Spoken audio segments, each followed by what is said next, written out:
కలెక్టర్లు మారండి. కొందరు క్షేత్రస్థాయికి వెళ్లడం లేదు, ఆఫీసులోనే కూర్చొని పని చేయాలనుకుంటున్నారు.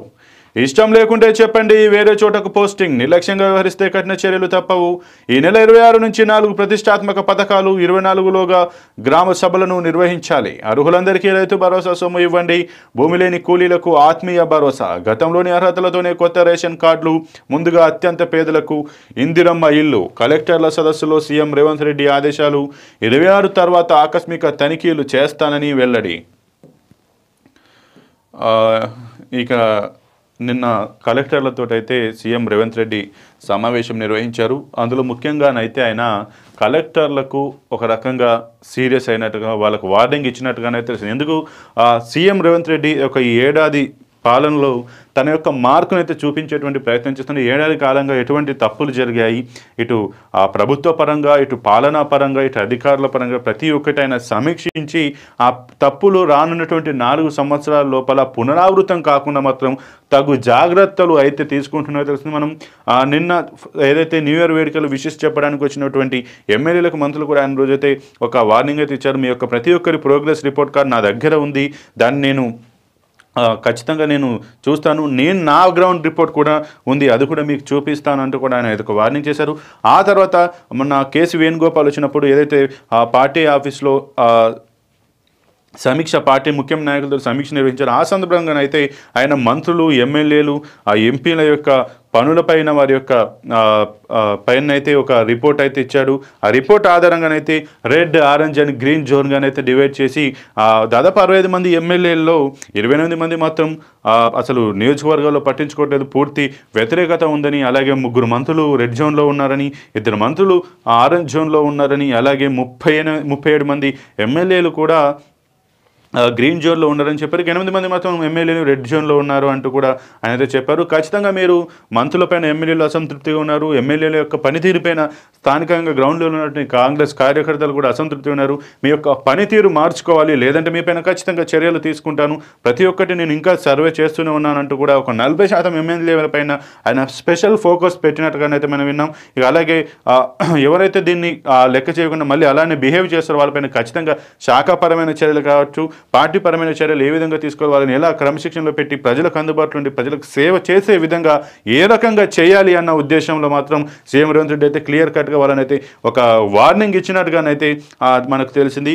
ఇక రానటువంటి స్థానిక సంస్థల ఎన్నికలను దృష్టిలో పెట్టుకొని కూడా ప్రభుత్వం అయితే ఈ జనవరి 26 నుంచి ఏదైతే రైతు భరోసా, అలాగే వ్యవసాయ కూలీలకు ఆత్మీయ భరోసా కూడా రిలీజ్ చేస్తున్నట్టుగా చెప్తుంది.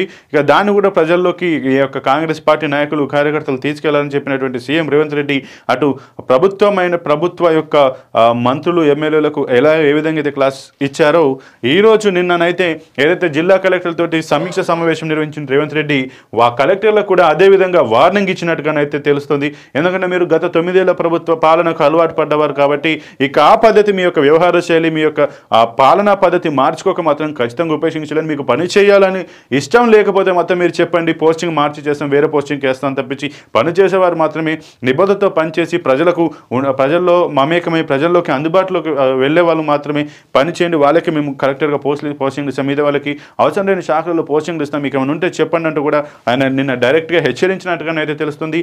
ఎందుకంటే చాలా మంది కలెక్టర్లు మాత్రం కేవలం ఆఫీసులలో కూర్చొని ఫైళ్లు తెప్పించుకొని పనులు చేపిస్తున్నారు. ప్రజల్లోకి వెళ్ళి వారి యొక్క సమస్యలను తెలుసుకొని వాటిని పరిష్కరించే దిశగా మాత్రం ఎటువంటి చర్యలు కూడా తీసుకోవట్లేదంటూ కూడా సీఎం రేవంత్ రెడ్డి అయితే హెచ్చరించినట్టుగా తెలుస్తుంది. ఇక ఈ నెల 26 నుంచి అయితే 4 ప్రతిష్టాత్మక పథకాలు ప్రారంభమవుతున్నాయి. అందులో ముఖ్యమైనది రైతు భరోసా ఒకటి, ఆత్మీయ భరోసా.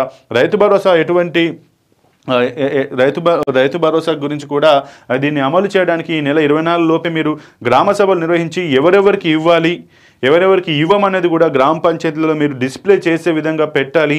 ఎందుకంటే పార్టీ మనం ఒకసారి ఇచ్చిన తర్వాత వాళ్ళకు రాలేదు, వీళ్ళకు రాలేదని చెప్పి వాళ్ళు ఆందోళన చెందే కంటే ముందే 24 లోపల గ్రామ సభలు నిర్వహించి ఎవరెవరు అర్హులు ఉన్నారు, ఎవరెవరు రైతు భరోసాకి అర్హులు ఉన్నారు, ఎవరెవరు వ్యవసాయ కూలీలు ఆత్మీయ భరోసాకి అర్హులుగా ఉన్నారు, వారి యొక్క ఏదైతే పేర్లు ఉన్నాయో వారి యొక్క జాబితాను కూడా ఆయా గ్రామ పంచాయతీలలో డిస్ప్లే చేయండి. ఎందుకంటే రైతులకు, కూలీలకు కూడా ఒక కన్ఫ్యూజన్ అనేది పోతుంది, వీళ్ళకి వస్తుంది వీళ్ళకి రాదు అనే ఒక కన్ఫ్యూజన్ ఏదైతే ఉందో అది కూడా పోతుంది. కాబట్టి మీరు ఈ నెల 24 లోగానే ఈ యొక్క గ్రామ సభలు నిర్వహించి దాన్ని డిస్ప్లే చేయాలి, అర్హులు ఎవరు అనేది గుర్తించి దాన్ని డిస్ప్లే చేయాలని కూడా సీఎం రేవంత్ రెడ్డి చెప్పినట్టు తెలుస్తుంది. ఇక అర్హులందరికీ రైతు భరోసా ఇవ్వాలన్నారు. అలాగే భూమి లేని కూలీలకు కూడా ఆత్మీయ భరోసా ఇవ్వాలన్నారు. ఇక గతంలో ఉన్నటువంటి ఏవైతే అర్హతలు ఉన్నాయో అర్హతలతోటి ఏవైతే రేషన్ కార్డులు ఇచ్చారో అవే అర్హతలతోటి కొత్త రేషన్ కార్డులు కూడా ఇవ్వాలి అంటూ కూడా ఆయన అయితే చెప్పారు. ఇక ఎందుకంటే తెలంగాణ గవర్నమెంట్ తెలంగాణ రాష్ట్రం ఏర్పడినప్పటి నుంచి కూడా ఇప్పటివరకు అయితే కొత్త రేషన్ కార్డులు అయితే రాలేదు. సో ఇప్పుడు కొత్త రేషన్ కార్డులు వచ్చేటువంటి అవకాశం ఉంది. కాబట్టి కొత్త రేషన్ కార్డుల ఇష్యూలో కూడా ఎటువంటి జాప్యం కానీ ఎటువంటి వైఫల్యాలు కానీ చెందకుండా పాత నిబంధనలు ఏవైతున్నాయో అవే నిబంధనలతోటి కొత్త రేషన్ కార్డులు కూడా ఇవ్వాలంటూ కూడా సీఎం రేవంత్ రెడ్డి కలెక్టర్లకు అయితే సూచించినట్టుగా తెలుస్తుంది. ఇక ఈ ఏదైతే ఇందిరమ్మ ఇండ్లు ఉన్నాయో ఆ ఇందిరమ్మ ఇండ్లను మాత్రం ఫస్ట్ మొదటి జాబితాగా అత్యంత పేదవారు ఎవరైతే ఇల్లు లేని వారు అత్యంత నిరుపేదలు ఎవరైతే ఉన్నారో వారికి మొదటి ప్రాధాన్యతగా వాళ్ళకి ఇచ్చిన తర్వాత నెక్స్ట్ స్టెప్గా ఫర్దర్ వెళ్దామన్నట్టుగా కూడా సీఎం రేవంత్ రెడ్డి చెప్పారు. ఇక ఇవన్నీ జరిగిన తర్వాత ఏదైతే రైతు భరోసా ఈ ఆత్మీయ భరోసా ఇవన్నీ జరిగిన తర్వాత మాత్రం జనవరి 20 తర్వాత ఇది ప్రారంభమవుతుంది. ఇవి అయిన తర్వాత ఖచ్చితంగా ఆకస్మికంగా ఆయా జిల్లాలను నేను తనిఖీ చేస్తానంటూ సీఎం రేవంత్ రెడ్డి చెప్పారు. ముఖ్యంగా మీ యొక్క వ్యవహార శైలి మాత్రం మార్చుకోకపోతే ప్రజల నుంచి వచ్చేటువంటి ఫిర్యాదులు సమస్యలు దరఖాస్తులను కూడా మీరు వెళ్ళి అక్కడికి వెళ్ళి దాన్ని సాల్వ్ చేయకపోతే మాత్రం ఖచ్చితంగా శాఖాపరమైన చర్యలు కూడా ఉంటాయంటూ కూడా జిల్లా కలెక్టర్లకు నిన్న సీఎం రేవంత్ రెడ్డి గట్టిగా వార్నింగ్ ఇచ్చినట్టుగానైతే మనకు తెలుస్తుంది. పెట్టుబడులు